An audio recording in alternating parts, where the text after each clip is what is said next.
Por escrito. Por escrito. Radio Anáhuac 1670 AM. Bienvenidos a un programa más de Por Escrito, Eleva tus sentidos. Estamos en 1670 de AM en Radio Anáhuac. El día de hoy nos acompaña... ¿Qué tal? Siempre muy bienvenidos. Mi nombre es Cecilia Durán Mena y seguimos atrapando lectores para nunca dejarlos ir.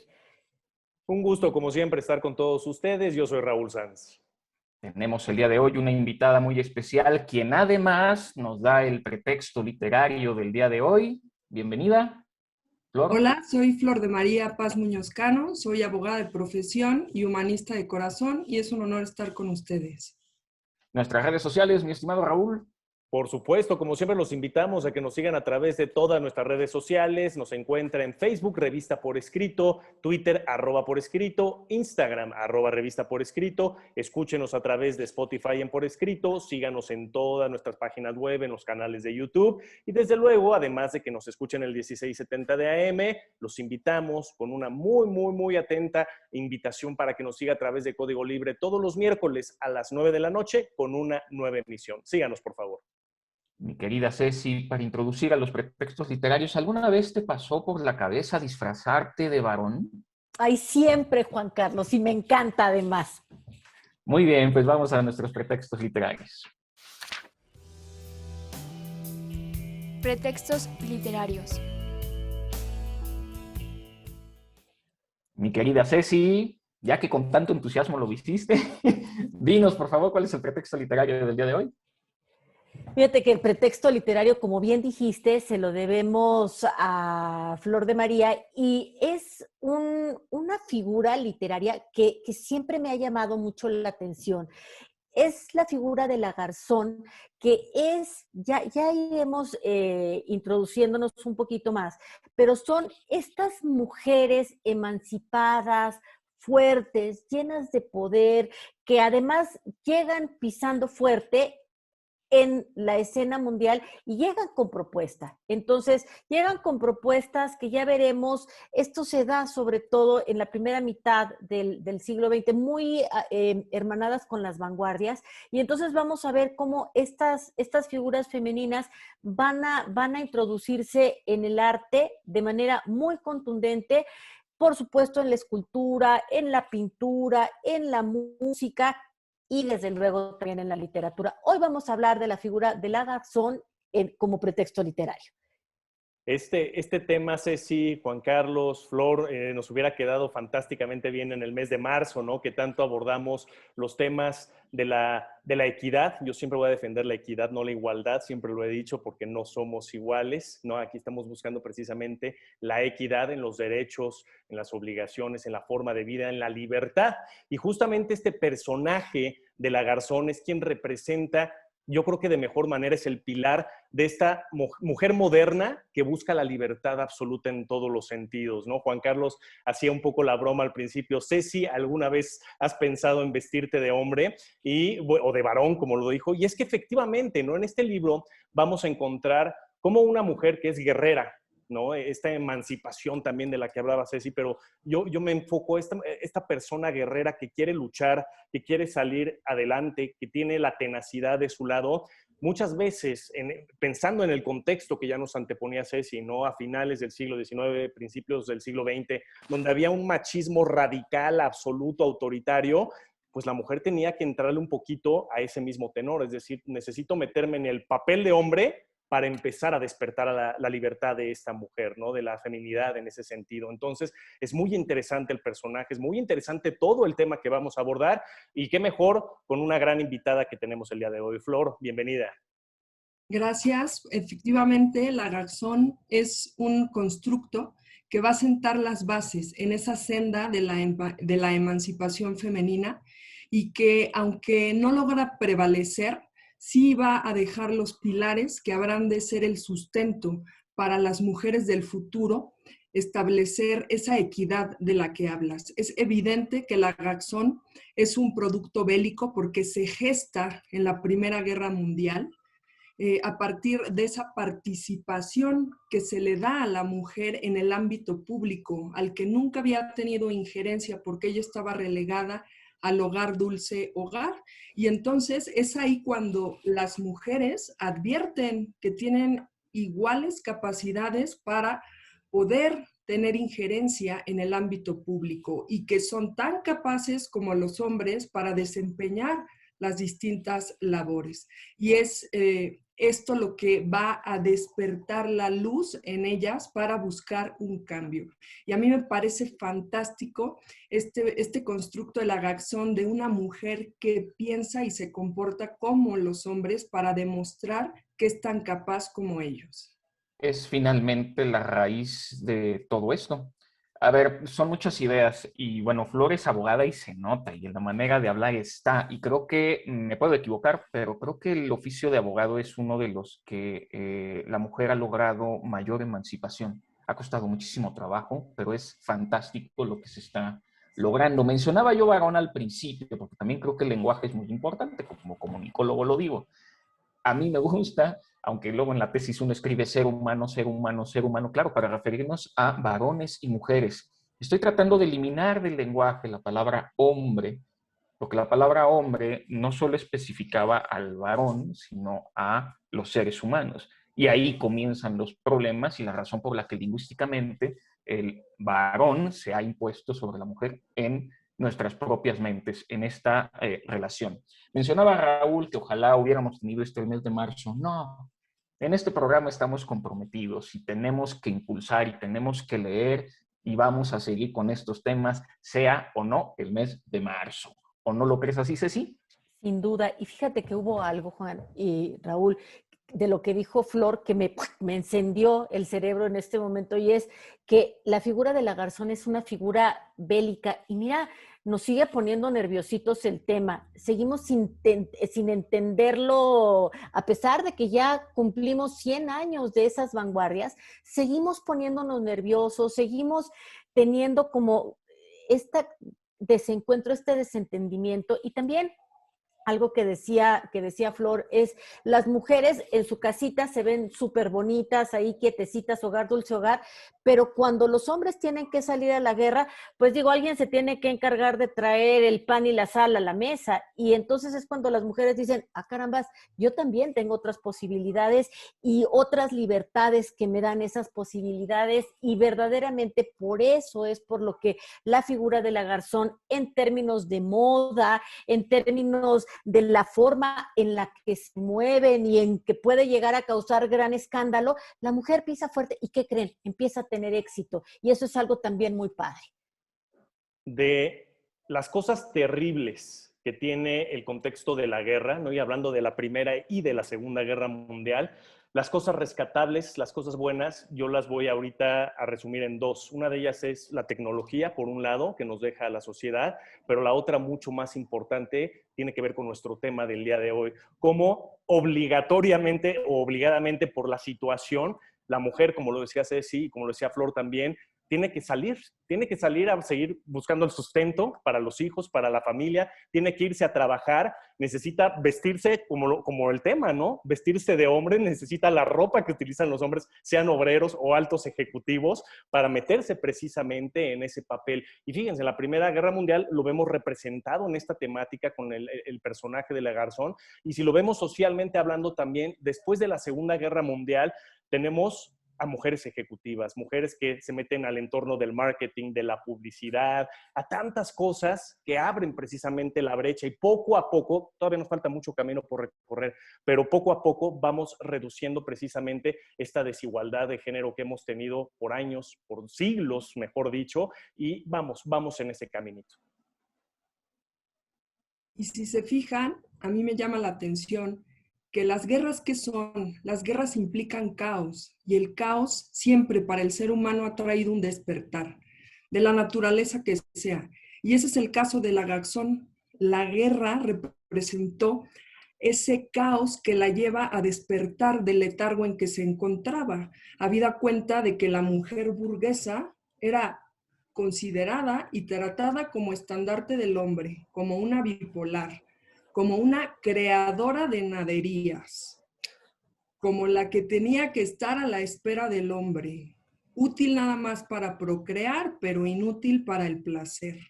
Y es así como la consideraban. Tenía que ser pianista por estrategia, para que al momento de ser objeto de un matrimonio concertado, no por amor, la dote fuera mayor. Entonces se va a rebelar contra todo eso y va a ser gracias al caos que genera la Primera Guerra Mundial. El caos es el origen del movimiento. Ya me puse filosófico, pero es que esa frase me la voy a tatuar en algún lado, en algún momento de mi vida. Pero en este momento vamos a la siguiente sección.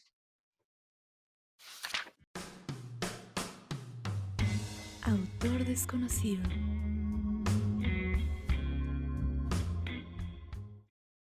Pues en esta sección de lo desconocido yo me siento muy honrada de el día de hoy guardar silencio y darle voz a la verdadera experta del tema, que es Flor de María. Flor, cuéntanos sobre la Garzón. Gracias, Ceci. La Garzón es un constructo que tiene origen en la Primera Guerra Mundial y que en términos coloquiales podemos resumirla como una mujer que actúa y que piensa como los hombres, para iniciar en esta senda de su sed emancipadora, de libertarse de esa condición a la que la tenían relegada los hombres y a la que desafortunadamente las culturas patriarcales han mantenido en esa condición a la mujer. La Garzón tiene su origen en un escrito literario, en un texto literario del autor francés Victor Marguerite, que se publica en el año de 1922 y que va a causar tal revuelo que incluso va a traer para su autor la expulsión de la Legión de Honor. Habida cuenta de que es un texto costumbrista que va a ser una crítica aguda a los usos y a las costumbres de la sociedad burguesa en París. Y esta obra va a dar luz a la primera gran Garzón, que va a ser este personaje literario encarnado por Mónica Levier, que va a tener su origen en la incomprensión de su familia ante la infidelidad de su prometido días antes de casarse y que va a generar en ella toda una crisis interna que la va a obligar a renunciar a todo ese prototipo de mujer al que la habían educado, en el que la habían educado y cómo debía ser. Tenía que perdonar la infidelidad, tenía que someterse a la figura paterna en el sentido de que su matrimonio era ineludible para salvar la crisis de la familia, habida cuenta de que la empresa del padre se encontraba en bancarrota. Ella no puede creer que su padre le pida que se sacrifique para salvar la empresa y que le perdone esa infidelidad que tanto dolor le ha causado, y entonces decide abandonar el hogar familiar, y es ahí donde nace la Garzón, esa mujer que va a tener ingresos propios porque va a establecer su propio negocio y que al mismo tiempo, al ser rechazada por la sociedad a la que pertenece, pues evidentemente va a pasar momentos de mucha soledad que le van a servir para recrearse. Y es ahí cuando vienen todos esos cambios externos. Se corta el cabello, ejercita su cuerpo, abandona el corsé y viste vestidos de líneas rectas y acorta sus faldas, se pinta los labios de rojo color carmín, que estaban asociados con las mujeres fáciles, como así lo habían definido, y empieza a vivir una vida fuera de casa, una vida que va a verse reflejada posteriormente en una obra pictórica como lo es la de Autorretrato o Tamara en Bugatti Verde, en la que Tamara de Lempicka, esta pintora polaca que muere en Cuernavaca, Morelos, México, va a retratarse homenajeando a la mujer moderna, como se lo pide una revista alemana, Die Dame, y va a hacer alusión a todos estos cambios físicos a los que ya he hecho referencia, labios rojos, cabello corto, y es una mujer que conduce un Bugatti verde con fuerza, con autodeterminación, porque así se sentían esas gaxones, se sentían empoderadas, sabían que tenían la fuerza para desenvolverse en igualdad de circunstancias que los hombres en el mundo externo como en el mundo interno, y que eran tan capaces como ellos de realizar sus actividades. Por eso Tamara de Lempicka se pinta en este Bugatti verde conduciéndolo, porque hasta ese momento solo era propio que los hombres condujeran esos vehículos, y lo va a hacer con determinación, con fuerza, para demostrarle al mundo que la mujer es tan capaz como el hombre. Y esta mujer va a visitar los cabarets, va a relacionarse con hombres, con mujeres, es decir, va a vivir una vida libre para tratar de demostrar que es tan igual, que libre que los hombres, y para demostrar que puede desempeñarse en igualdad de condiciones en cualquier ámbito que se le ponga.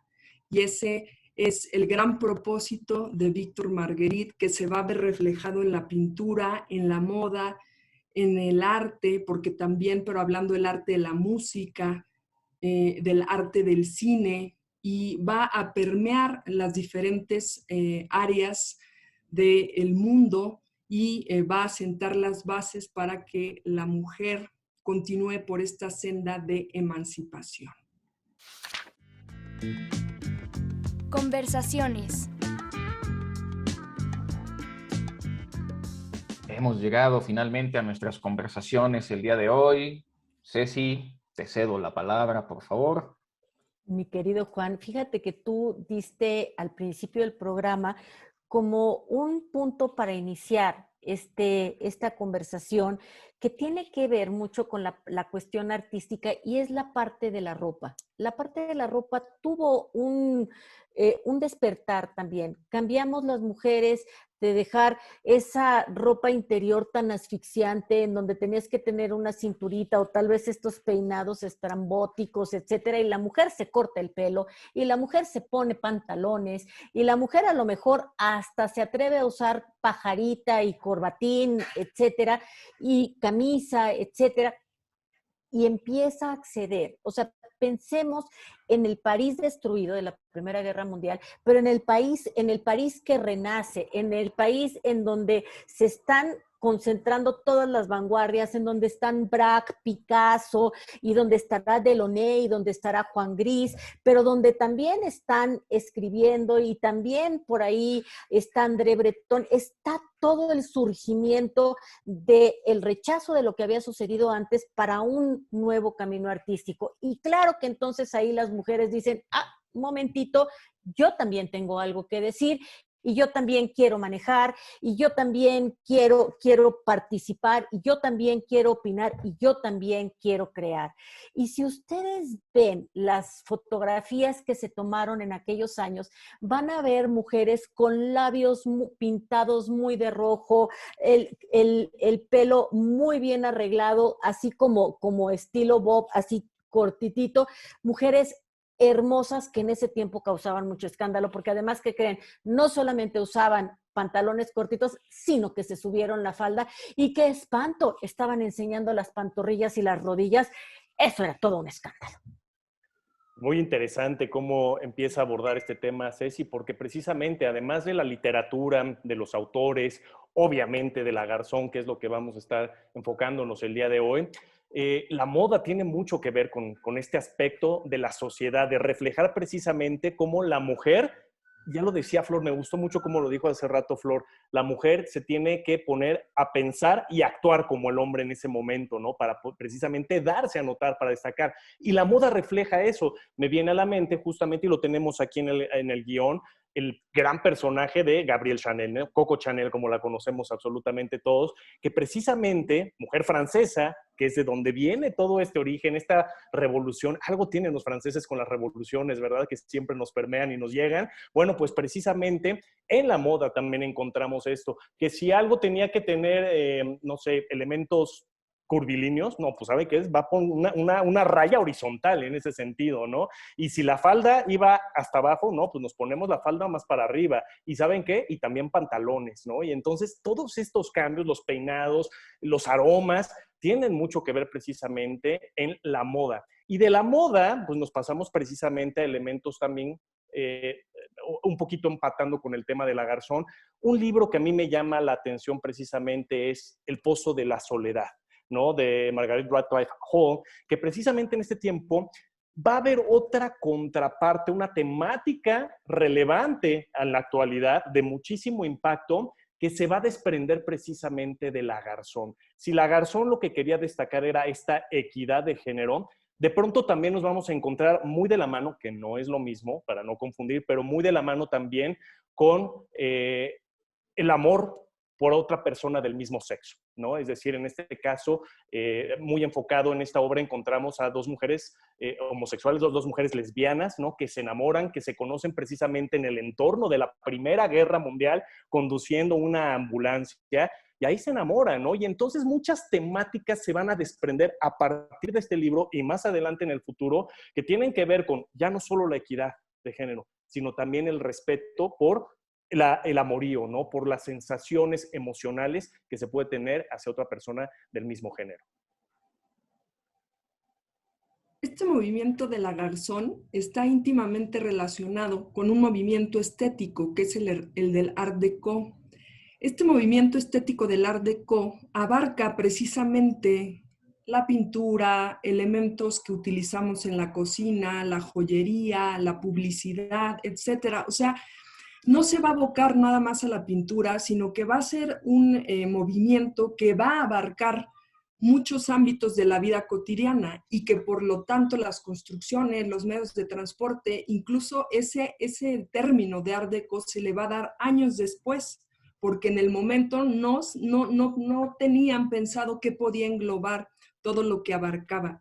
Y este movimiento del Art Deco va a estar plenamente vinculado con el fenómeno de la Garzón. Es decir, la Garzón, como bien lo dijo Ceci, no solo abarca la literatura, no solo abarca la pintura, sino lo vemos reflejado en la moda, lo vemos reflejado en el arte. Y sobre este punto, a mí me encantó una figura que lo fue Josephine Baker. ¿Por qué? Porque estamos acostumbrados a hablar de la Garzón, pero a pensarlo como un personaje literario. Pero no, la Garzón fueron mujeres de carne y hueso como Coco Chanel, como Josephine Baker, como Isadora Duncan. Es decir, existieron, hicieron un hito en su momento, marcaron un parteaguas, simbraron, fueron consideradas por la sociedad a la que pertenecían como amorales, como un despropósito. ¿Por qué? Porque iban en contra de los valores establecidos hasta ese momento. Y esta figura de Josephine Baker, yo quiero recomendar un libro que se llama Flappers, Six Women of a Dangerous Generation, de Judith McGrail. Te habla específicamente de mujeres que se consideran garzones y entre ellas está Josephine Baker y Tamara de Lempicka, de la que también habremos de conversar en un rato más. Pero en el caso de Josephine Baker me llama la atención porque es una mujer afroamericana y por lo general estamos acostumbrados a ver estas figuras en mujeres de raza blanca. Y en el caso de Josephine Baker también marcó un antes y un después. Ella va a nacer en Estados Unidos y después se va a ir a Francia donde se va a consagrar porque ahí estaba en boga este movimiento de la Garzón. Y va a llevar el Charleston a París y va a establecer una nueva forma de bailar sensual con su cuerpo propiamente al descubierto, que para el momento era un escándalo total, con movimientos totalmente sexuales, y va a aprovechar esta fama para algo que a mí me parece importantísimo, para la defensa de los derechos de las mujeres afroamericanas. Y Josephine Baker va a ser tal su carisma y tal el movimiento de cambio que va a generar, que va a ser la primera afroamericana en protagonizar películas en el cine, que también en esta época va a estar en su máximo punto. Las estrellas de Hollywood estaban en el umbral, eran los ídolos del momento de estos locos años 20 en los que va a vivir la Garzón. Bien, decía Ceci al inicio que está muy emparentado con las vanguardias. Mencionaba Flor el tema del caos, que después yo lo filosofé con el movimiento. El día de hoy voy a recomendar precisamente no novelas, sino más bien ensayos. Y para ello les voy a recomendar este libro de Tiempo de Rupturas de Eric Hobsbawm. Eric Hobsbawm es historiador y, claro, Tiempo de Rupturas. El arte, la literatura, en este caso se mencionaba la música también, son los primeros rasgos o son las primeras, es el despertar de la conciencia humana respecto a los temas que nos están moviendo. Y me parece, Eric Hobsbawm me parece, ya falleció en 2016, que era el historiador vivo, ya no está vivo, pero más importante que hay. Y hablar de tiempo y de rupturas es hablar de estos movimientos, de estos caos.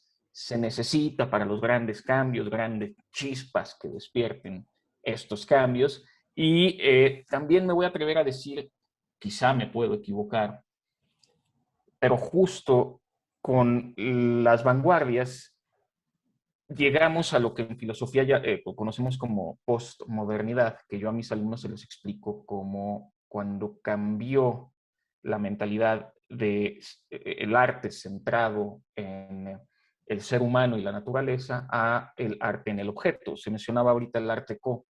Y también, y desgraciadamente, esto mismo provocó, quizá en los varones y por defensa violenta, la objetivación de las mujeres también cuando fueron empoderándose.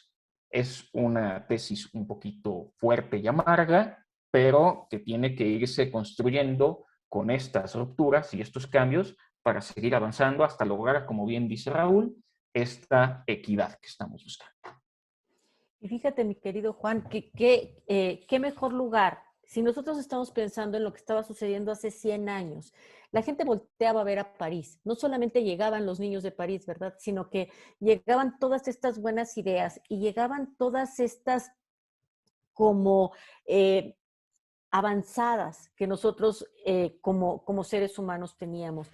Y entonces pienso en todo, o sea, el barrio de Pigalle, por ejemplo, que es el barrio caliente de la ciudad de París, fue en donde las mujeres, por supuesto, las mujeres decentes, no podían entrar. Y entonces, imagínate que la Garzón se atreve a ir a Pigalle, la Garzón se atreve a entrar al Folies Bergère, la Garzón se atreve a ir al Moulin Rouge, se atreve a ver bailar Cancan, se atreve. Y entonces, ¿qué sucede? Muchas americanas se van expatriadas a Francia y se van expatriadas a París. Y entonces pienso, por ejemplo, en el caso de Natalie Clifford Barney. Ella es una escritora, poeta, es novelista que se va de Estados Unidos y se va a vivir a París. Nació en Dayton en 1876 y muere, es una mujer ya grande, muere de 98 años en París, y ella a lo que se dedica es a ser anfitriona de reuniones en donde había tertulias, y entonces allí ibas a encontrar a los grandes de los grandes. O sea, a lo mejor ibas a encontrar ahí a Fitzgerald, pero ella también estaría por ahí. En fin, en donde a esas reuniones llegó Frida Kahlo, por ejemplo, y en donde ahí podía haber esta comunión de ideas y este lugar que estas Garzón, que además ya no eran las amas de casa, sino eran mujeres que habían probado las mieles del éxito, tenían pues como este caldo de cultivo en donde ella, a partir de estas tertulias, se dedicó a promocionar el arte de las mujeres que escribieron, de las mujeres que pintaron y de las mujeres que además no tuvieron miedo de tomar la sexualidad como una temática para expresarla de forma artística.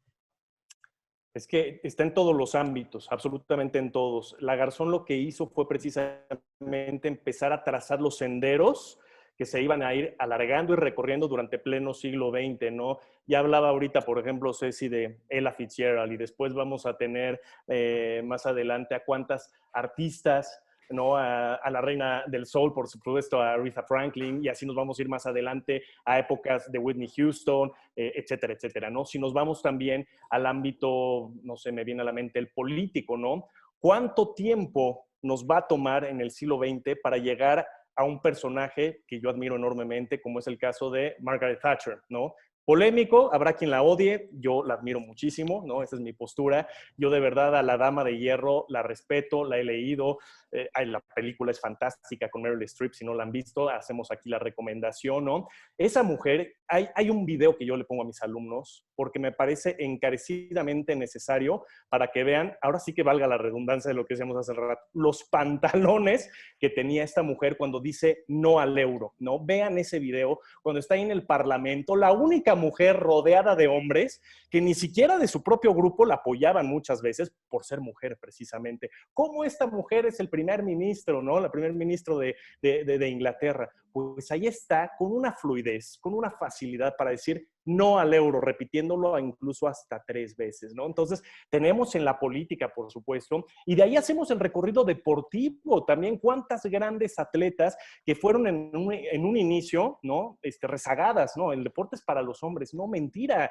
Las mujeres también son atletas, por supuesto. Y ahí precisamente surge el personaje de Alice Milliat, ¿no? Que es esa mujer que va a empezar a abrir la brecha más adelante para que en el transcurso de grandes épocas, pues hoy tenemos a Serena Williams, tuvimos antes a Martina Navratilova en el tenis, ¿no? Por supuesto, pero ahora resulta que ya también tenemos en el deporte del boxeo a las mujeres. Antes impensable en la lucha libre, ¿no?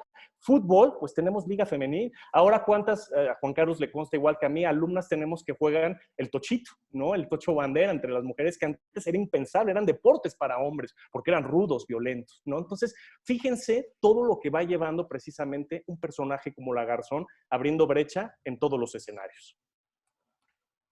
Coincido totalmente con Raúl y eso fue realmente lo que a mí despertó el interés por la Garzón. ¿Cómo es posible que se pensara en una mujer, como ya lo mencioné, que se comportaba y pensaba como el hombre? O sea, ¿cuál era el propósito de hacer eso? Y creo que en todos los ejemplos que ustedes están dando está la respuesta al cuestionamiento que inicialmente yo me hice. ¿Cuál era el propósito ese? Que la mujer se dejara ver, que la mujer expusiera su capacidad para poder desarrollarse en los diferentes ámbitos de la vida. Ya han puesto ustedes múltiples ejemplos y así los vemos. Yo también soy una profunda admiradora de Margaret Thatcher y también coincido como Raúl que a las Garzones o las odias o las admiras, pero no hay un punto medio y es precisamente por eso, porque vienen a simbrar, vienen a romper.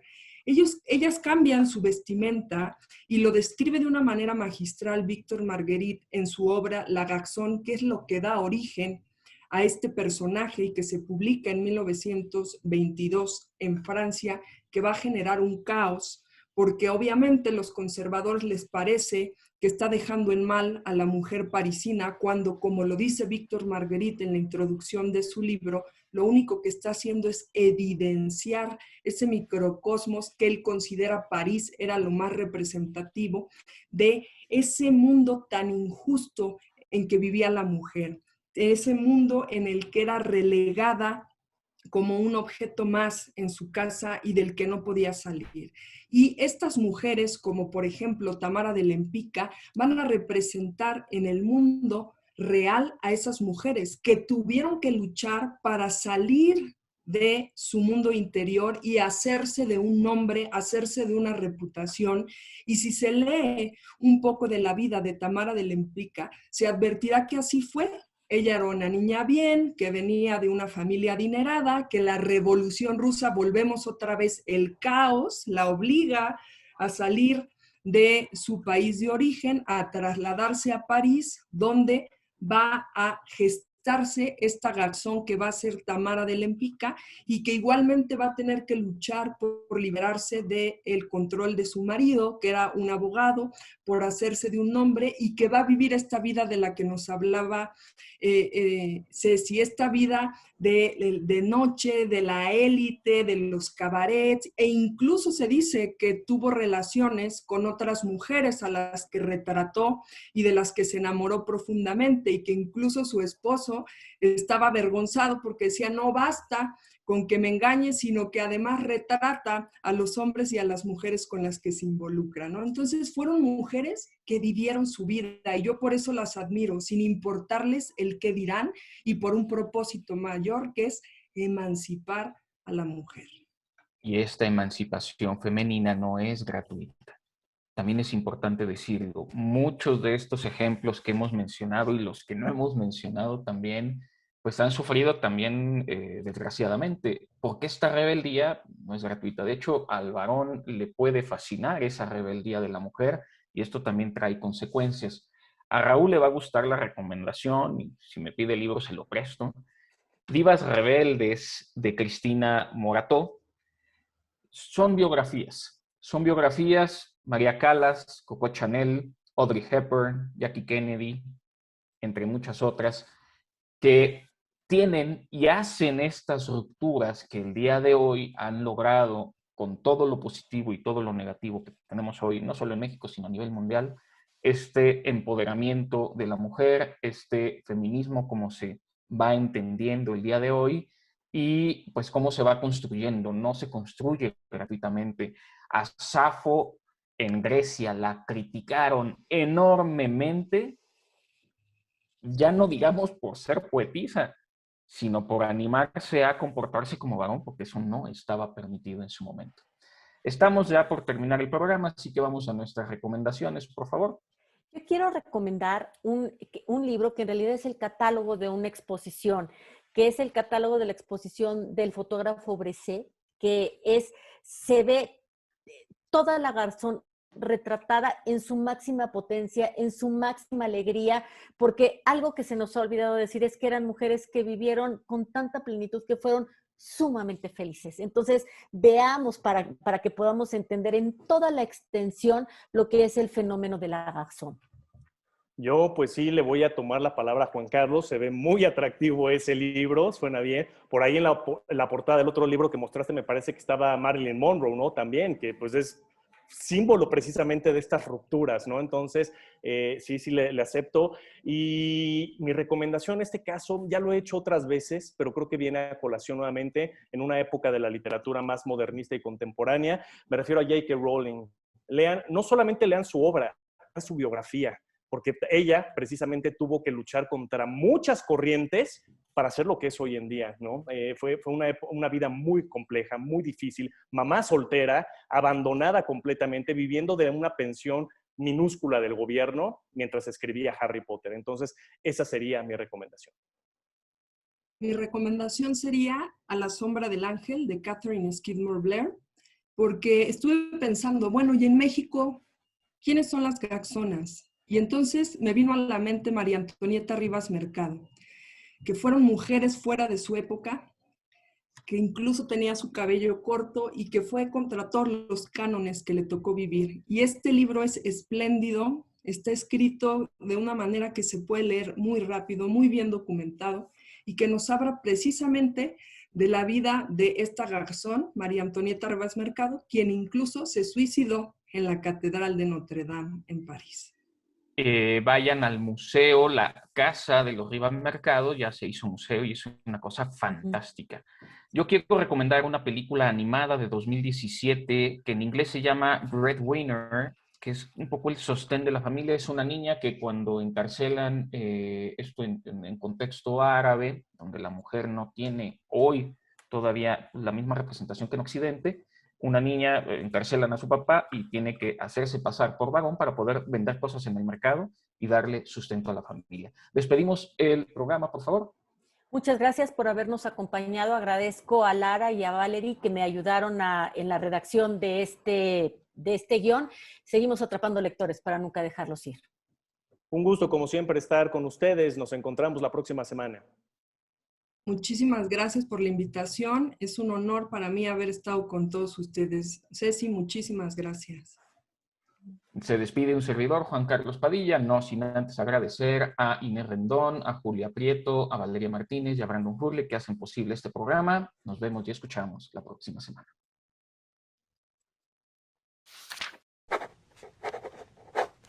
Ultimátum. Llega entonces ella, disfrazada de pájaro, árbol y viento. Llega entonces ella, disfrazada, atrapa una lágrima con el dedo y la mete en un bote de cristal. Añoro el mar, alcanzo a decir. Elvira Sastre, En el amor en un bote de cristal, 2017.